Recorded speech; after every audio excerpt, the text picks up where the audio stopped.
day 3 still.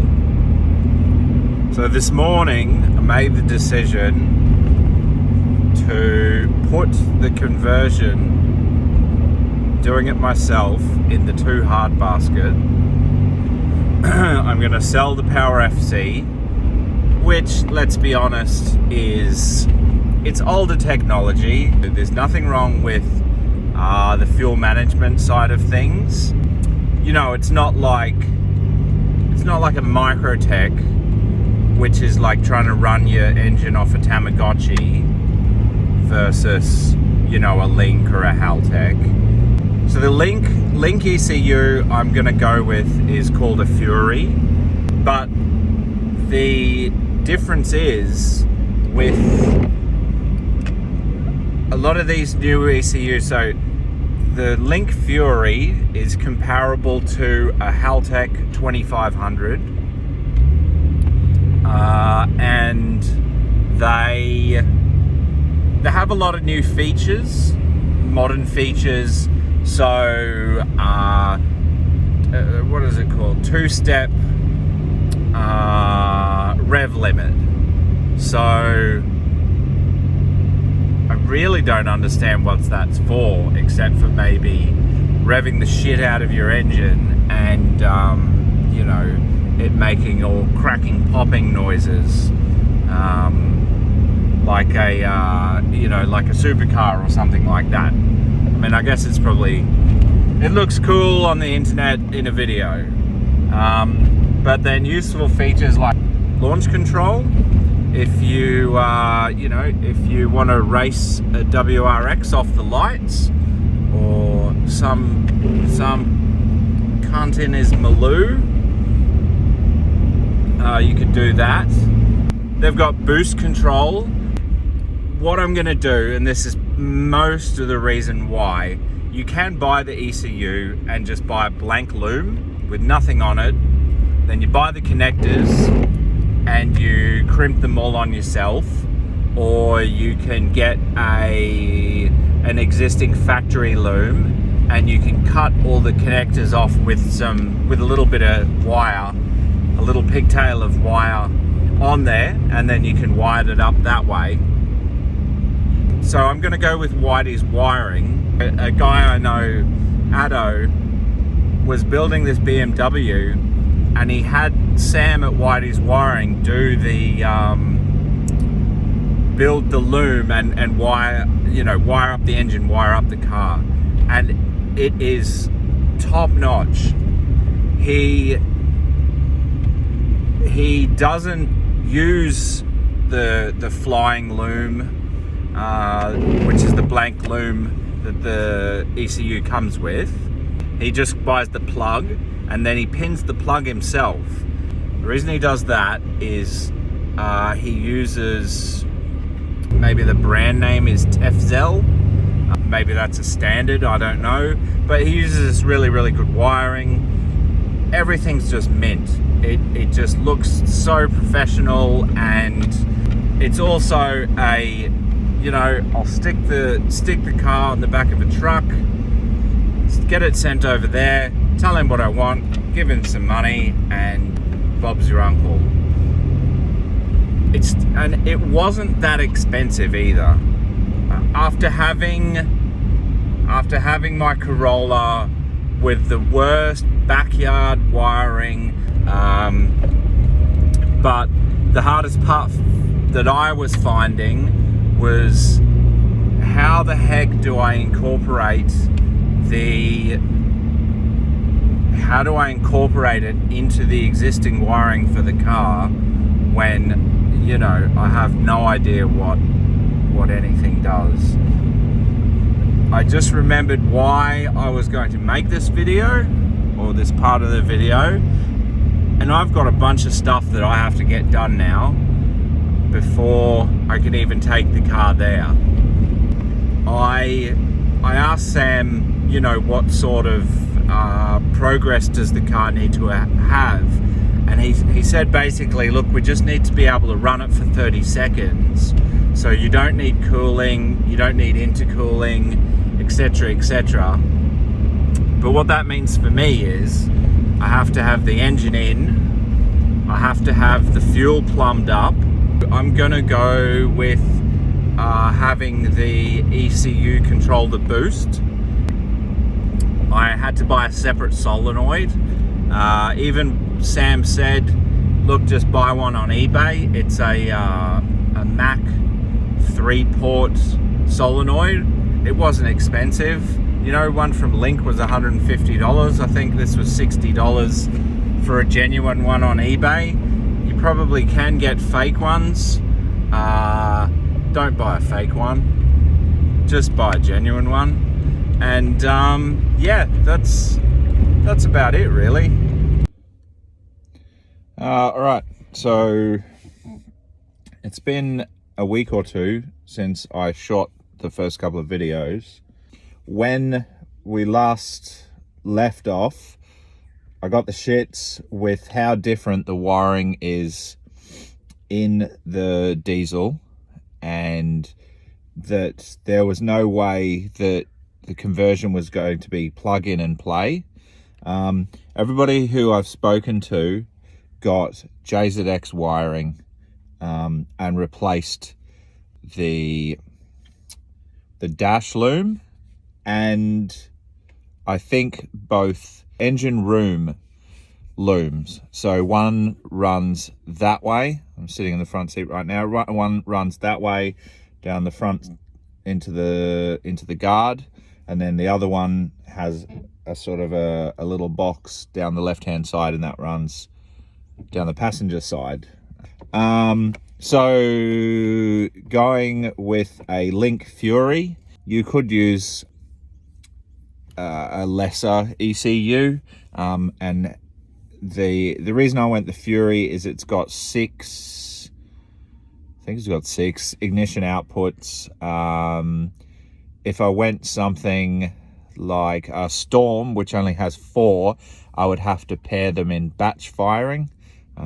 So anyway, doing the Link Fury, and then I just thought, I'm trying to sort out the fuel system right now, so I just thought we pulled the tank out, and I'll just show you a couple of differences with the fuel tanks, and also with the manual transmission tunnel. So originally this thing was just going to be a stock JZ with a stock ECU and an auto, and it was going to be a little bit faster than diesel.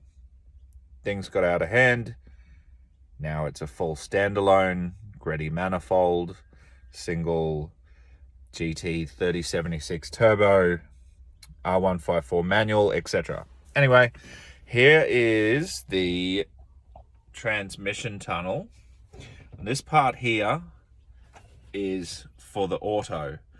Now, some smarty pants on the eBay, I think they're from Australia, have made this, which is a fiber reinforced, it's a fiberglass transmission tunnel piece, and it goes, there's like a locating bit up here. I've just got to cut out some of this rubber, and then that will fit down onto there, and I will just have to cut out a bigger relief for the shifter. And I think what another gentleman was saying is, because there's a breather port right here, a little breather on top of the gearbox, and it pops up here, so it might be a case of cutting all the way out and around here. I'll have to check that. So that's the gearbox stuff. The next thing is the fuel system. So I've pulled the tank out. All right, so the tank is in the boot, but you have 2 access ports. So you've got this one here for, this is your breather, one's your feed and one's your return. And then you've got this other port down here. And what I didn't realize is there's little quick connects on here. This hose says TG fuel on it. I'm not sure if it's EFI safe. It could be. I'm trying to decide if I just run a completely new fuel line from here, where the tank will be, from here, down, and then onto the hard line of the engine. But still yet to sort that stuff out. This one being the bigger one is what I'll use for my feed, and then the return, I don't know whether you can see it, is down there. And so the way I'm going to do that, this here is a hose barb, and then inside here,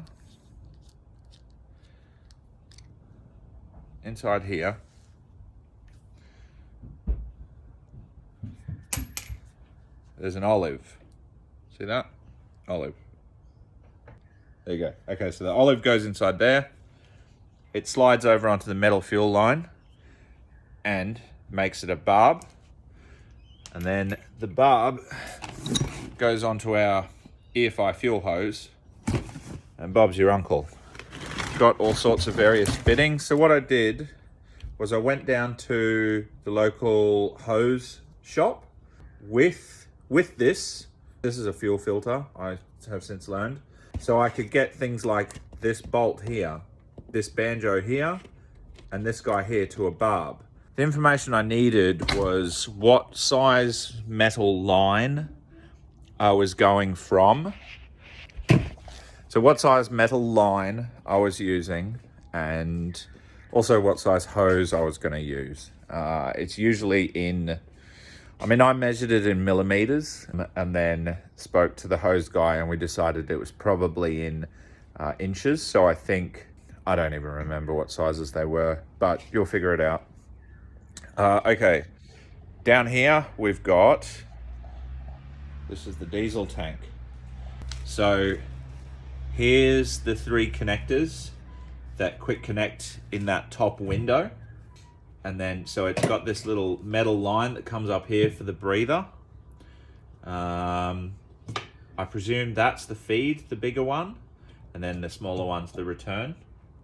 That's the diesel tank. You can replace this with a petrol fuel cradle, is what I'm told. But here's the petrol tank here. Hopefully you can see it. There's your breather, and then your petrol fuel doodad goes in there. So for all intents and purposes, I mean, I think even that fuel sender level connector's the same. Let's have a look. Is that the same? 22540, 22550. Okay, so a little bit different. I'll show you my engine now. So there's the engine. Here's the engine. There's the engine here. I bought it off a guy. It was $2,500 with no hot side, so no turbo. He eventually then sold me this manifold, which a nice Greddy old school manifold. All of the ones I've found, see this wastegate pipe here, that for JZX90, that wastegate pipe heads off in this direction. Ones that I've seen head off in that direction. So because this has got a 4-bolt flange, which is designed for a big fat old school wastegate, I'm gonna have to chop it and then weld the wastegate onto there. I'll show you the wastegate. So here's our wastegate. Now that goes, so without this little bend, but that will go on there, probably more like that, and then on this part we'll have it like a screamer, something like that, I think. So that's that. The turbo is a GT3076R. It has a 0.82 rear housing with a 3-inch V-band. Originally when I bought the turbo, it was from a guy with an SR, and it had a 0.63 housing with a 4-bolt flange, and the diameter of the exit on the 4-bolt flange, even if I chopped it off and welded a V-band on it, wasn't big enough. Like, it wasn't a big enough opening for a 3-inch exhaust pipe. Here's my dump pipe here, or the dump pipe. Just some cheap crappy thing off a guy I know. So that's that. What else have we got? So what I did was I bought all the service items. So there's plenty of videos to show you how to do this. Just look up how to service a 1JZ, harmonic balancer, pulley bearing, fan belt, cam seals, all that kind of thing. Just do some research online about that. I'm not going to tell you how to service an engine. I took the manifold off mine and replaced the 2 gaskets. So there's one gasket under there, there's one under there. This engine had already been set up single turbo. So down here is one oil line for one of the existing twin turbos, and then there's the other. This is the oil feed line. These are the water lines. And then we've got in under there is there it is there. So that's the oil drain, which comes down to here. Originally I had bought this, but it doesn't quite cover the port properly. I've got another one of those coming. And in fact, you want to have your oil drain as direct down into there as possible. So ideally, because this is coming off in this direction, you want to have a 45 degree going straight up to the turbo. I painted the rocker covers. Didn't do my best. I mean, I'm not a painter. What I've also done, originally I was going to run Yaris coils, and I'll show you. So these are Yaris coils. These ones, in fact, are from a RAV4. A piece of aluminium from Bunnings. Little bits underneath, you can see there, this tubular bit was some aluminium tube from Bunnings. When I went to the wreckers, I discovered some of these guys. What these are R35 350Z Nissan X-Trail. So then I also bought this adapter plate down here because I like purple, and it was $200. Now, what they're designed to work with is, see the stalk in there? You're meant to replace those for shorter ones, and that brings this plate down and it mounts here. But instead what I did was I bought some longer bolts, and I used that aluminium tube from Bunnings, and that's where my coils are going to sit. And as you can see, they just sit a little bit above the coil pack, the cam covers. I guess, oh yeah, so because I've put these coils in, I wasn't able to use this crossover pipe. Had I have made that go down lower, I could have run the factory there's a pipe that goes across here.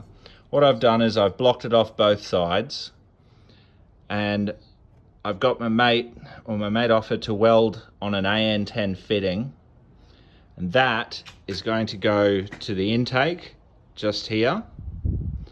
And then on the other side, I've got a PCV valve, and that goes in under there. I bought a fancy idle control valve. So this is a Siltech 2-wire item. It deletes the use of the water. I think the factory runs water through it, like the factory idle valve. But that was already blocked off on mine anyway when I got the engine. On the back of it, it has an AN10 fitting. And so what I'll do is I'll go with a 120 degree fitting in under here, and then it'll come out, it'll join the intake pipe before the throttle body, and that way between here and here is equal pressure, and you don't lose boost, or boost doesn't affect it or something. Somebody who knows more about it than me would be able to tell you, but that's what it's meant to do. It's meant to go from there to in front of the throttle body. To get this all made up, so I'm a bicycle mechanic. I used a piece of bicycle cable to work out these lengths. 1 meter of -8 rubber hose was enough to do those. I had to buy 1 meter of AN4 anyway, and then it's AN10 -10 for the drain. This part here and probably this part here are going to have some heat shielding on them because they're just rubber hose, and then also the drain is going to have some more heat shielding on it. So that's that. These are what the engine mounts look like. In fact, these are not JZX90 engine mounts. These are they're off. I don't know what they're off, but when swapped around, they fit the same positions as JZX90 mounts.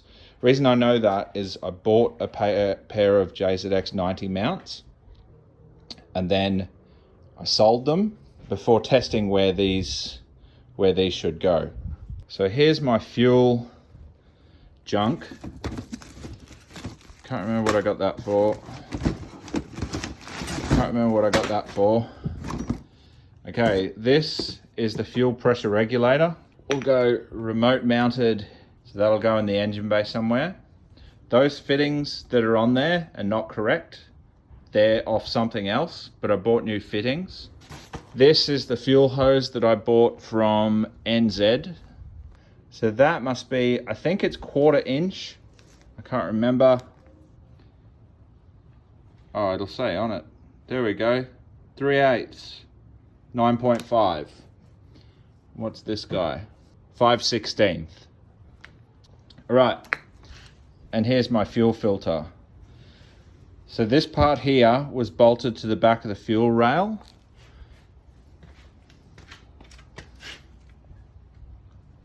Where does it go? Oh yeah, so this guy was bolted to the back of the fuel rail. What I didn't have was one of these banjo bolts. So that was through there to the back of the engine, but I needed one for this side of the fuel filter. I took this to the hose shop. I got one of these bolts for the fuel rail banjo, and then I got this banjo, which goes to this barb, and this barb goes to the size fuel hose for the feed, which I believe is this one. And then what we're doing is we're going from the hard line to these little duties. So obviously that goes in there from the hard line on the car. But here we go. So this end of the hose attaches to, if you can see, there's a little fitting in there. And what we'll do is we'll adapt either this hose or a new one when it arrives. And it goes here. We will have a fuel pressure sensor just here. This guy goes to a vacuum. Maybe it's this one. We'll have to check. I think it's this one. So that goes to the top of your reg, and then this is your return, which is your smaller hose, and that doesn't need any barbed fittings. This guy goes hard line of the car with some proper clamps. Also, I made JZX engine mounts. You can see here what I've done. The old mount was welded on here and on here, along there and along there, and I just cut it off with a cut-off disc, exposing the JZX mounts. Now, those are JZX90 Series 1, JZX100, and possibly Series 2, I'm not sure, might have 2 bolts. JZX100 definitely does. They have 2 bolt holes. This isn't a full-size bolt hole. It's just for a locating pin. I'll show you the engine mounts actually. So these are the engine mounts here. Locating pin, bolt, locating pin, bolt. Gearbox is back from the gearbox shop. I ended up replacing the thrust washer, bearing retainer plate, and the first, second, and third, fourth shift fork. There's the box there. These are the bits and pieces that were replaced. This is the standard thrust washer that usually breaks. So that was replaced with a billet one. This is the retainer plate. And so I used a Marlin Crawler one. Don't know whether you can quite see, but this is actually warped. Dan said even when they rebuild these gearboxes, they always replace that. They usually just use a standard one. I've used a billet one. Then these are the shift forks. That one doesn't look too bad. Oh yeah, so see that groove? And that groove there. That groove there, and this one is the same. So you can see that groove just there. That's not meant to be there. Dan says that that's from holding your hand on the gear lever, and then they just replaced this bearing. But that's where we're at.